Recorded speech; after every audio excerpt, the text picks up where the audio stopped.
Or was Monday? Oh, no. Monday. At 2 a.m. I'm on my couch with the beer. Do not interrupt.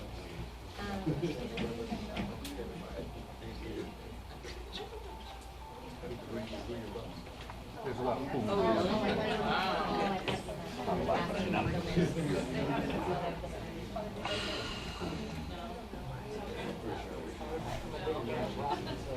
Yeah, they got, the Rockets.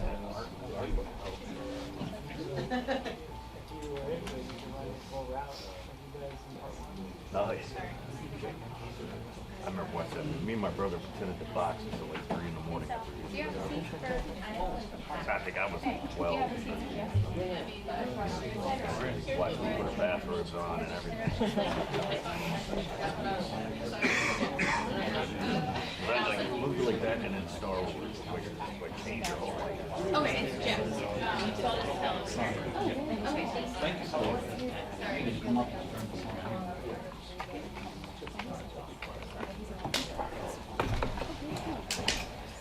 People hate cheers. I don't know, I was like 12 and you see some crazy spaceships. I always liked spaceships. How come we didn't ask them? I'm pretty sure people with severe astigmatism, they don't make astronauts out of it.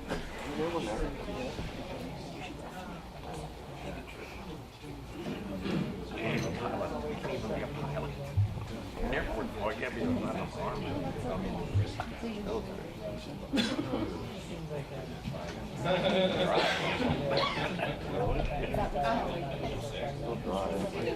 It's on my license. I guess you just pretend you have contacts on it. I've only had to do it once. Like when I was in high school, I got so drunk that I couldn't run my classes. I had to go to the housekeeper. But luckily it was on the back room. But I was hungover. I mean, just like one of those 2 days. Mad Dog 20.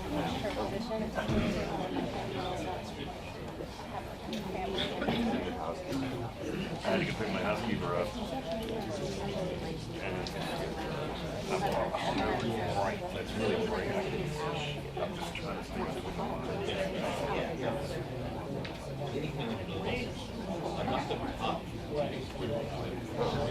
You're going to go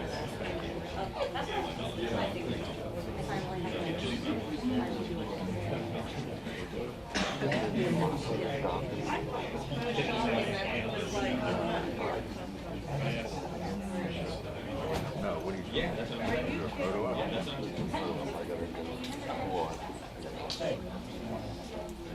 Oh, I saw that. Yeah.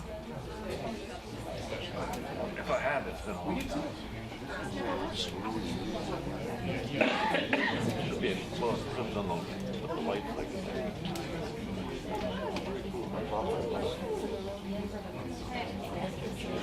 what if it's overcast?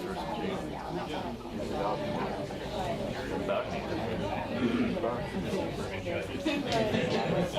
remember I have to imagine finer on yourself. You know what, because where it is, it's probably always have a full play.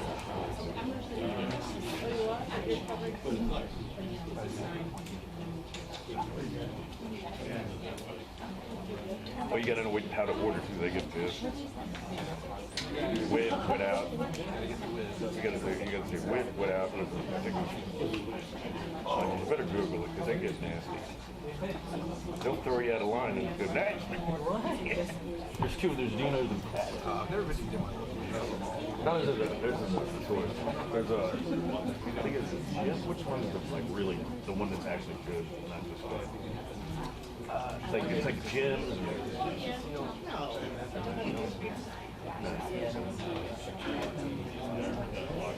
Oh no, I know. Yeah. Yeah, I would go with some local. Yeah, if you go to lunchtime at Gino's or Pat's, it's about there. I mean, they're quick. That's why they get pissed if you have your order. There's certain flavors that they can get out. I would trust him. I like the sweet pepper.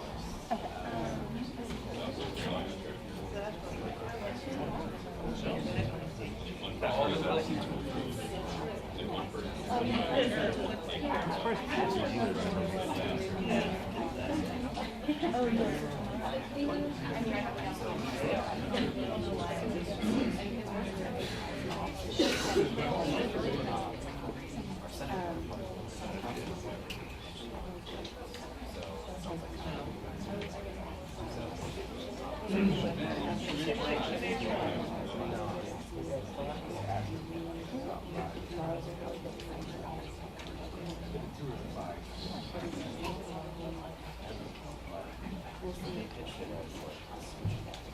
Yeah, the cheeses I use isn't like it's in a big like gallon, like one of those big gallon cans, like 8 cans.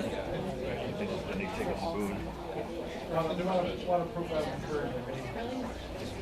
You know, cups makes it decent. Well, relatively speaking, I mean, I don't know where you get it. It's better than the other one. Oh yeah, send us some.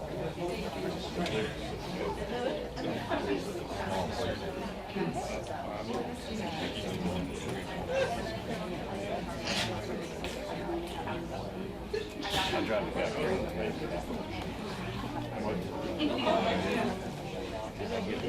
changed my breakfast. Just when he thinks he knows what we're going to get for breakfast. Like I'll get Swiss one day. Today I got cheddar in the middle. It was all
At 1 o'clock. 1:30. 1:30, okay.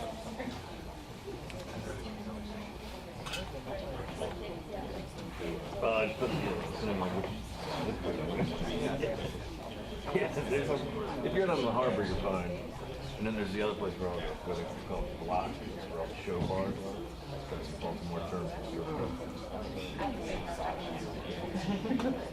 Yeah, the Baltimore Ballet. Yeah. Oh man, there's places. They're not hybrid. If you see the word show bar, that's an old like school.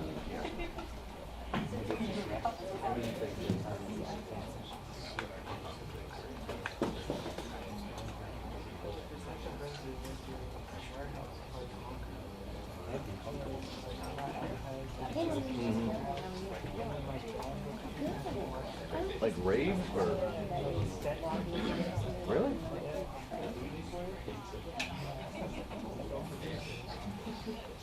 The harbor's a good day trip. Aquarium's pretty good.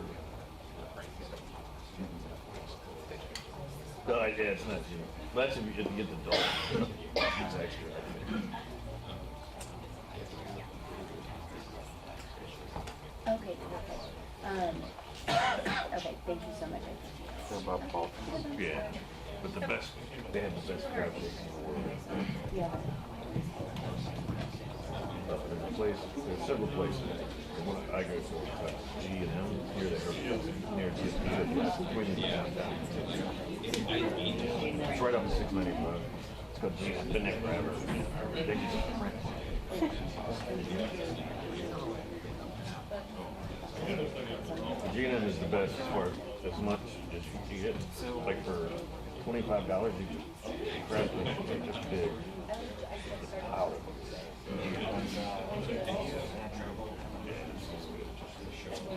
I think you get two. I can never eat one. But two are like with the side. No, and it's real. Like there's almost no. It's like there's so little filler that it's not really a cake. It's kind of a pile, right?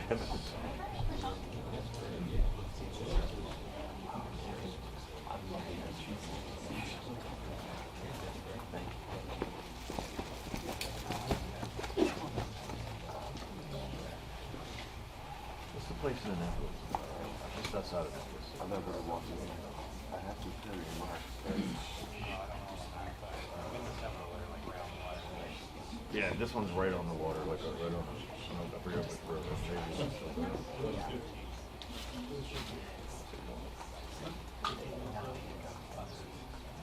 What is it? Oh, yeah, that's downtown. Yeah, this one's just outside. Can't think of it. I think it's with C. It'll come in. They have this appetizer. And I've tried to replicate it, but it's come close to not. Somehow they take it. I think it's just a roasted medallion. Cut it in pieces, and they use that as like this bread of the sandwich, and they put these big shrimp in the middle of the medallion. It's like a wrap. But I can never get the texture of the onion. I never was able to get the texture of the onion. Yeah, but it's medallion. It's real sweet. They cook it somehow. They cook it perfectly, so it's real sweet. Just thick enough but not too.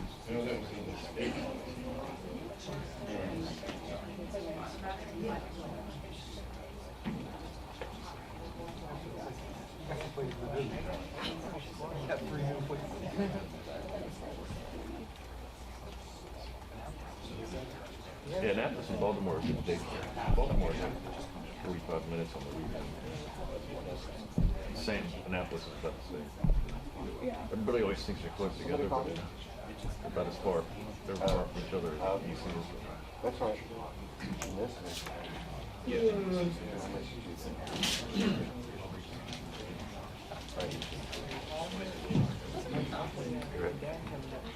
Republican. Pelosi already Pelosi, no. Republicans canceled. What's that? McCarthy canceled. You're supposed to start in about 15 minutes ago.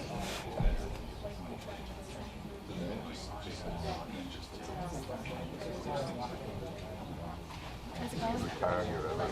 So you did the document with me? I didn't know. I was so scared not to have it on. 1:30. I knew I didn't need it, but I'm like, I just was It's at scared not to. 1:30. I think Yeah, I'll probably do it, y'all.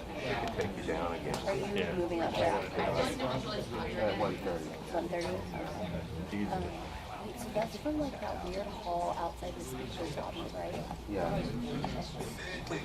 Okay. I haven't done it in a long time. Yeah, because I'm like, I don't know that I've ever seen it like set up. I know where it is, but I'll just. I'll come over there. I'll be over there. Dennis Hatch. I'm not even sure you're supposed to be in the camera. No. Without it. But I haven't done Because it you in a couldn't long get there. I time. mean, I guess they were already there in an office or something, but you couldn't get Well, there. it'll be really interesting. It'll be a neat. And it was amazing how many people Veil, I down in the guess. Russell basement, how many people get turned away. I haven't This cast just sit down there and disappointed people every couple of Totally. minutes. For this too. Well, there was some notaries found, by protest. So interesting. They tried to get in without a Capitol pass. That's why I laminated mine, because I saw this just ripping and falling off. Or someone grabbing it from it. Back at your office. No, I mean, Where'd you laminate? Office Depot. Oh, damn. It's by the Hinkley Hilton. It's the only like office place that I could find anywhere near downtown. It's like $2. I was just so paranoid to lose it because after that first day of watching, I'm like, so you don't have this, you don't have this, you just go home. Yes.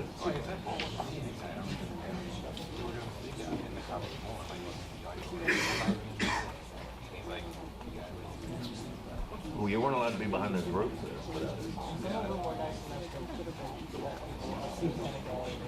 Yeah, that would all depend on it. That always depends on This is the end.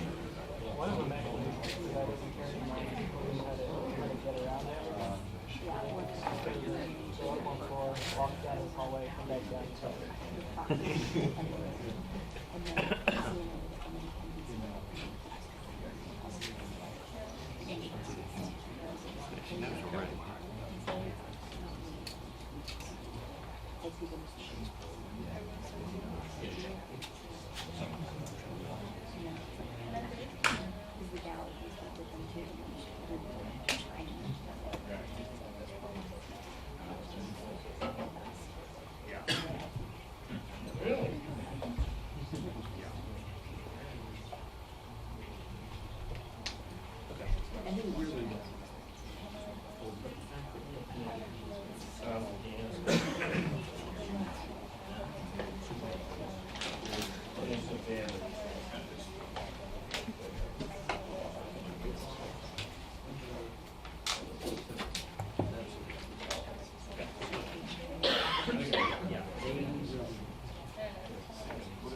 Trump said they're broken.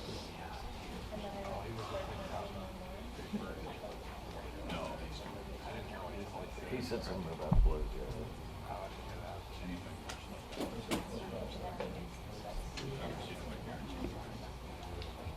It's all fire.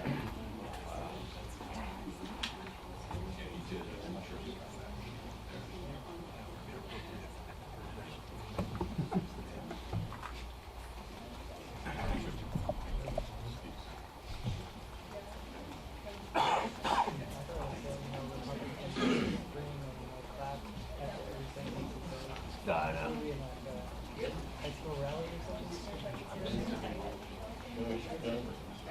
It's just so obvious. They're scared to death of him. It's like he's Mussolini.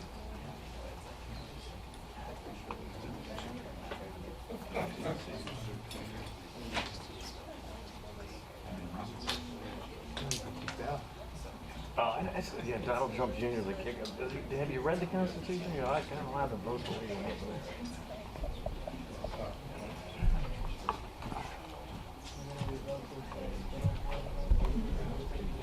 to. That he never had. There he is.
It's been a while. It's been a while.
make a call. Sure.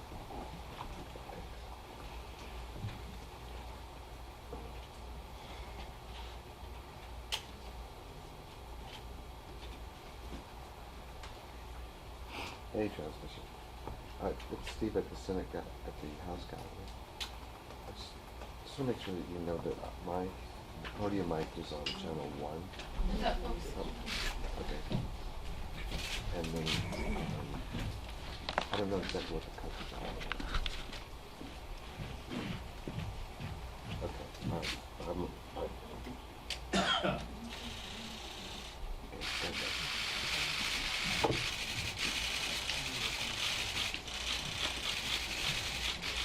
Good morning, everyone. I just got back from the prayer breakfast, so let's all be very prayerful.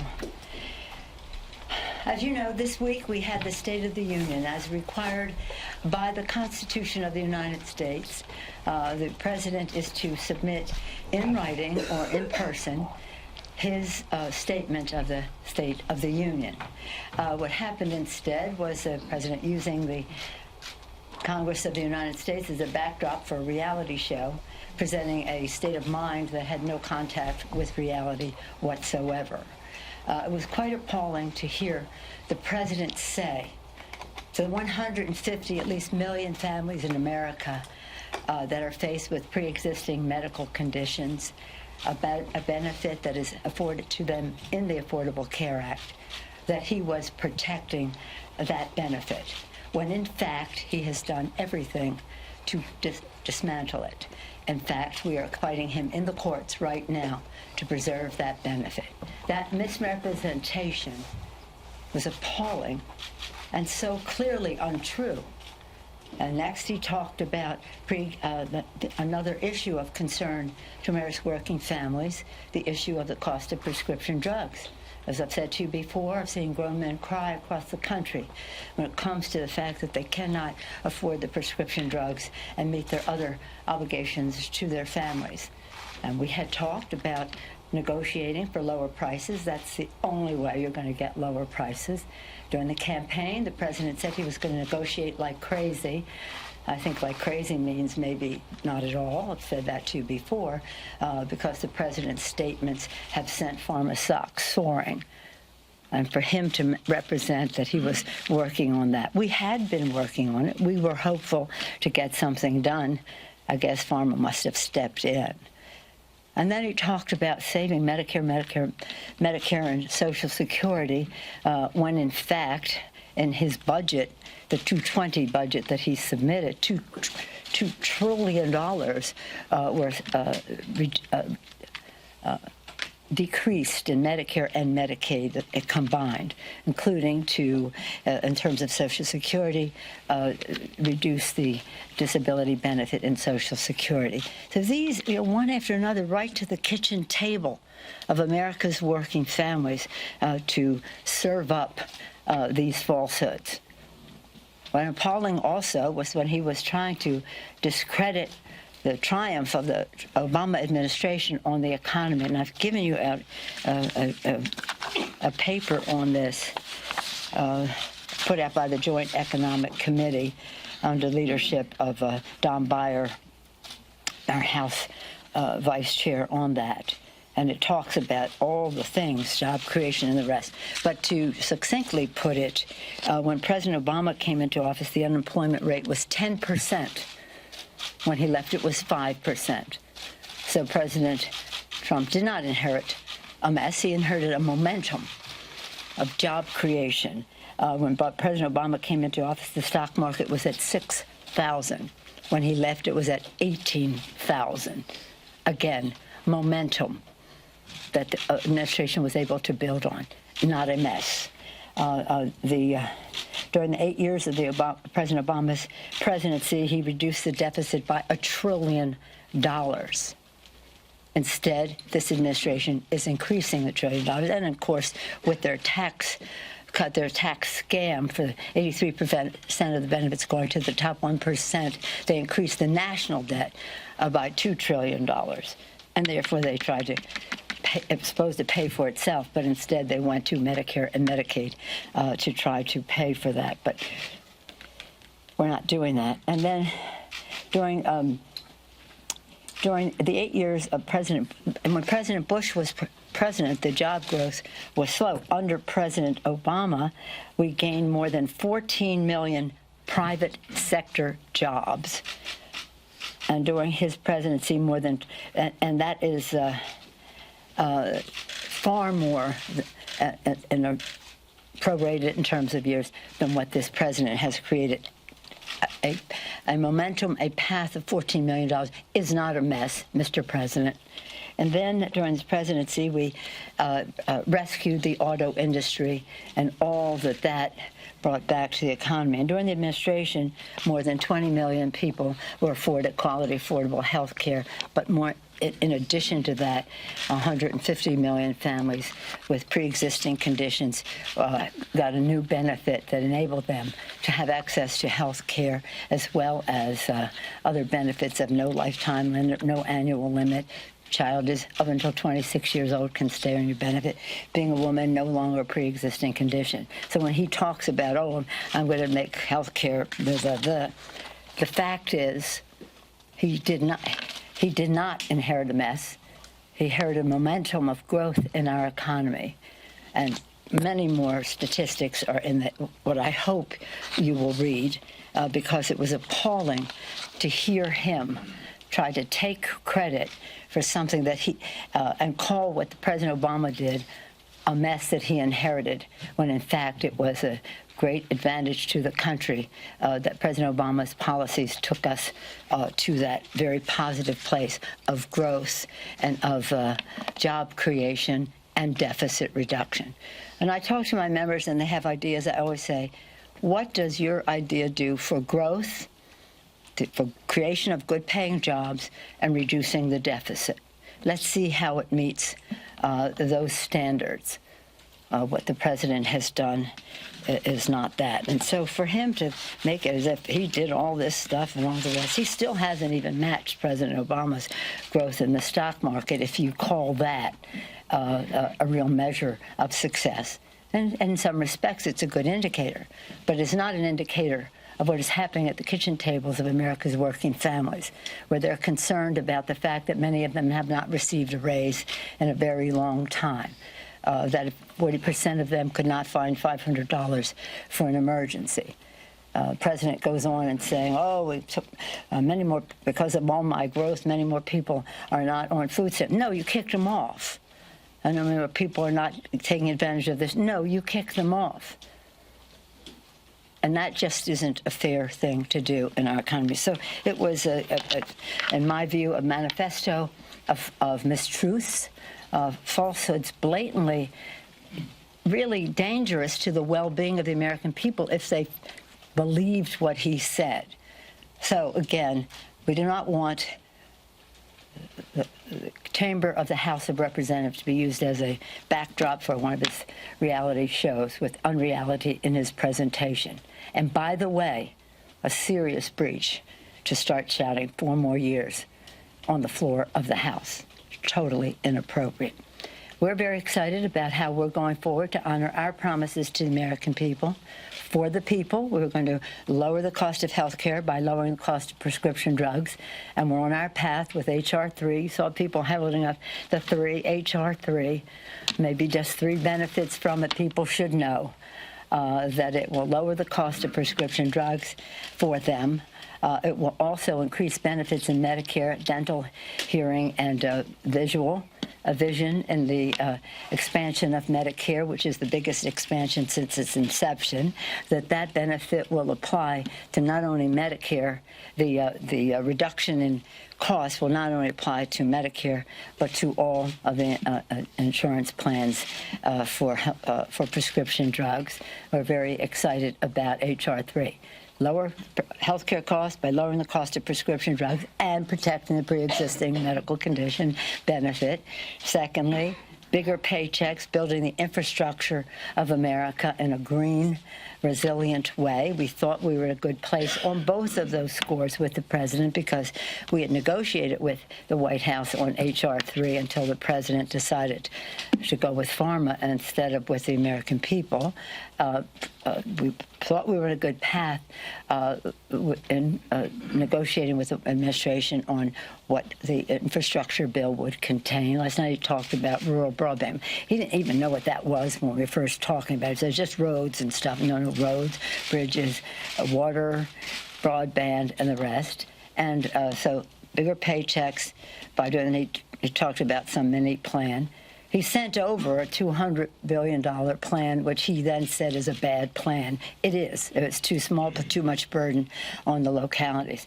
So we have really important. And then, of course, our third agenda, lower health care costs, bigger paychecks, cleaner government. We think we have a shot with them on the first two, but not on the third, cleaner government. No, that's not something that he or the Republicans have as a value. So yesterday the Senate acted, first time in history that a senator has voted against his own president in a decision regarding impeachment. God bless him for his courage. This morning the president said when people use faith as an excuse to do, I don't know if he said bad things, but whatever he said was just so completely inappropriate, especially at a prayer breakfast. So again, we will be expanding what we've talked about before about our infrastructure bill, surface transportation, water systems, broadband, rural broadband, urban desert broadband, very important to health, education, commerce, and the rest for our country. And then we'll go further with our initiatives on infrastructure for school construction and some housing initiatives and initiatives that relate to the needs of our veterans. We'll be unfolding some of that in the week ahead.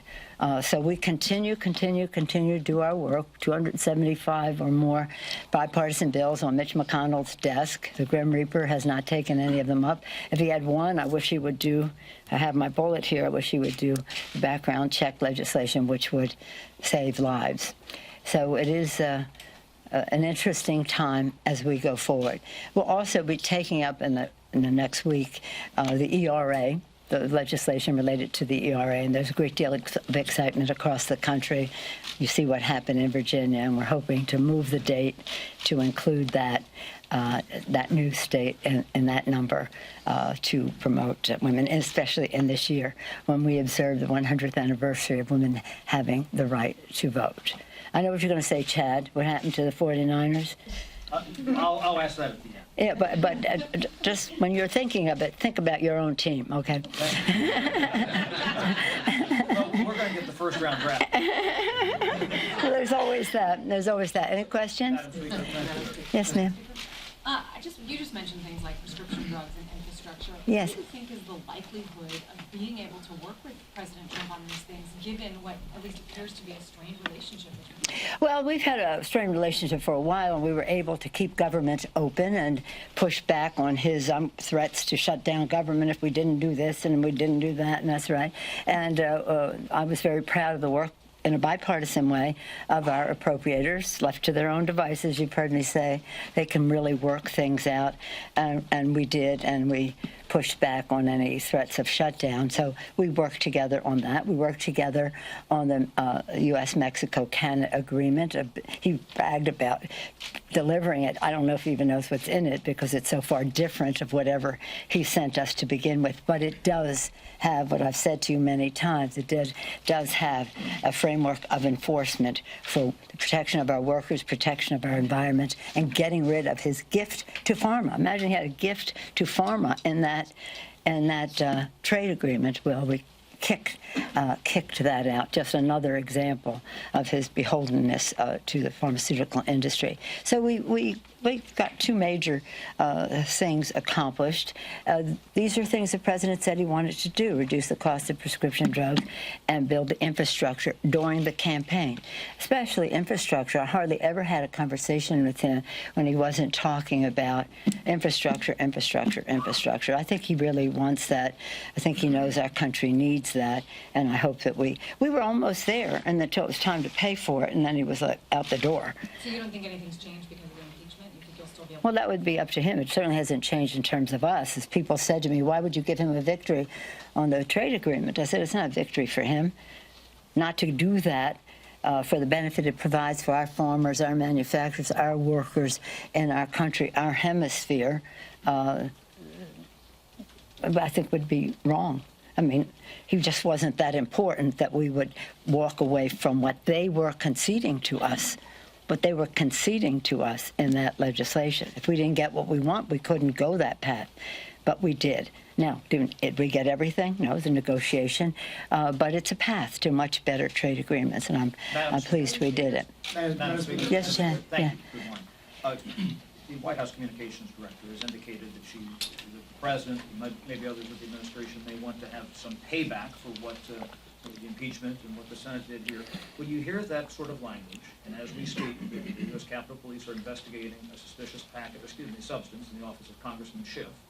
Oh, no. Well, I don't think that has anything to do with the White House. But when you hear that rhetoric from the White House and in these types of environments, I mean, what does that make you think? Well, let me just say that language is, first of all, the whole State of the Union was beneath the dignity of the White House, an insult to the Congress of the United States and the American people. So their language is nothing that surprises anyone. But they have to know that when the White House speaks, those words weigh a ton. And they are giving encouragement to people to do things. Just as, remember, Charlottesville. People were coming down that hill with tiki torches saying, the Jews will not replace us, the Jews will not replace us. And what was the president's statement? They're good people on both sides. Really? The Jews will not replace us and they're good people on both sides? So there's a mysterious view that they have about what their words, the weight their words carry. And there are people out there who, for whatever purpose, I know I'm constantly, I don't want to even go into the target that I am because of them, but I can't worry about that. But that was there even before them. Just working with President Obama stirred up some of those same people. But I would like to think that it had nothing to do with what the White House was saying.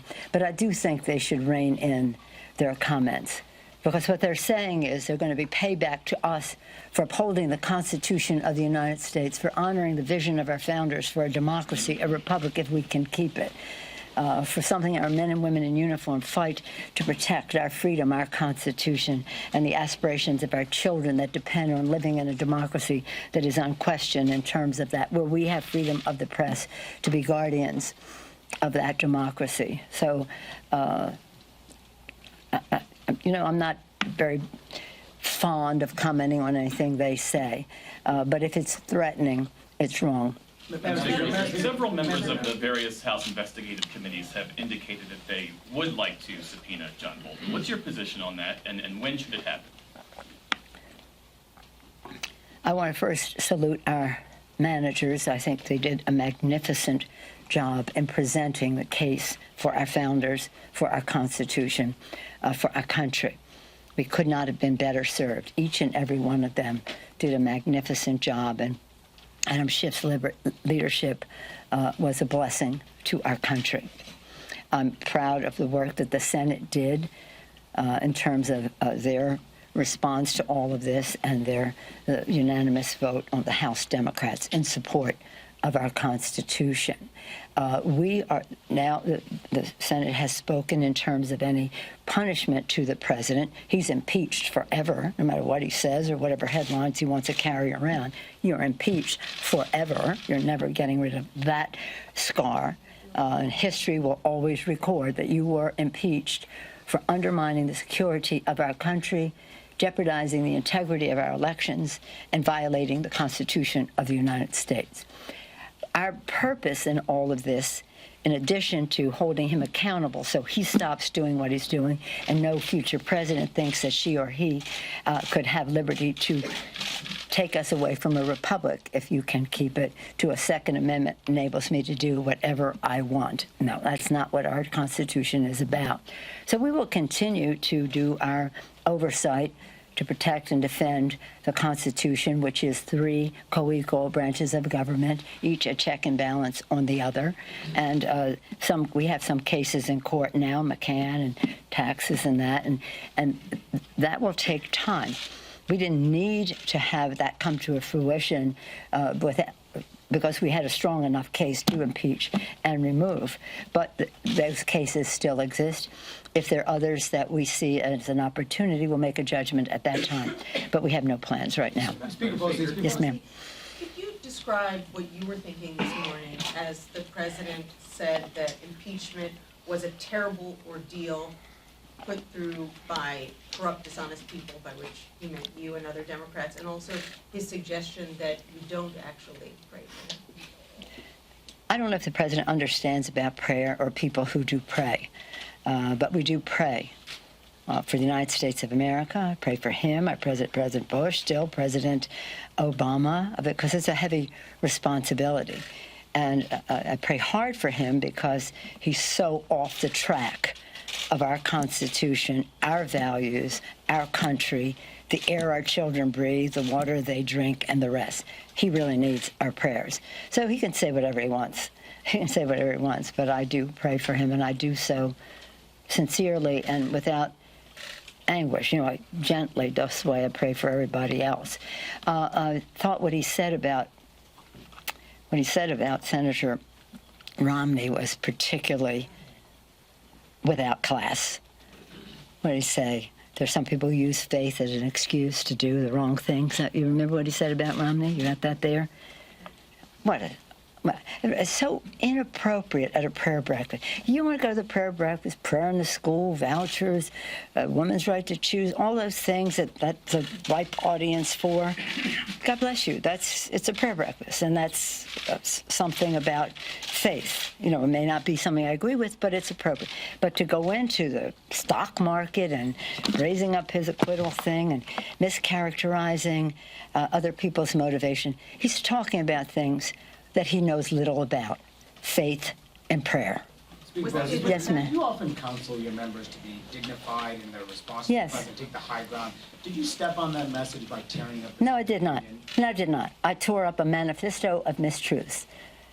It's very hard for us to get you to talk about the issues that we are working on, H.R. 3, infrastructure and the rest. He misrepresented all of that. It was necessary to get the attention of the American people to say, this is not true, and this is how it affects you.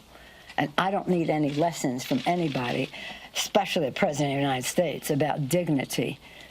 Dignity. Is it okay to start saying 4 more years in the House of Representatives? It's just unheard of. Is it unheard of for the president to insult people there who don't share his view, as well as to present falsehoods? Some would use the word lie. I don't like to use the word lie about what he is saying.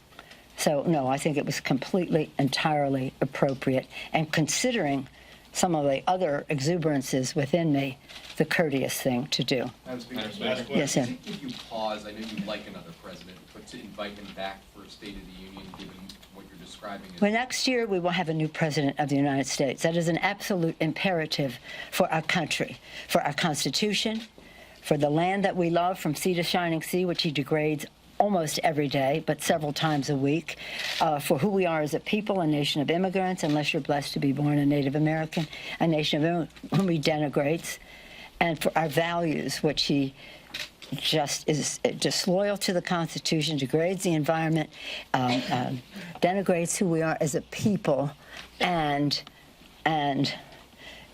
undervalues who we are as a great country that is a good country where people care about each other and where there's a sense of community.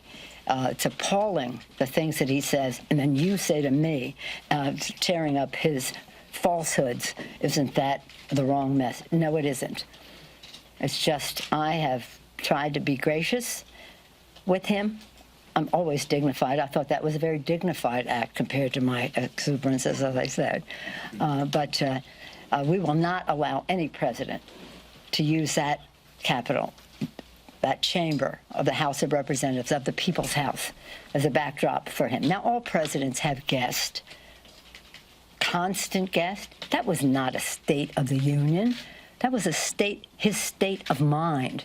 We want a State of the Union. Where are we? Where are we going? And the rest. Not let me just show you how many guests I can draw, and let me say how I can give a Medal of Honor. Do it in your own office. We don't come in your office and do congressional business. Why are you doing that here? Quite frankly, when he started talking about someone with stage 4 cancer, all of that, I thought he was, I don't know which stage John Lewis's cancer is at, but when he started talking about someone with cancer, we thought he was going to talk about John Lewis, a hero in our country. Come on.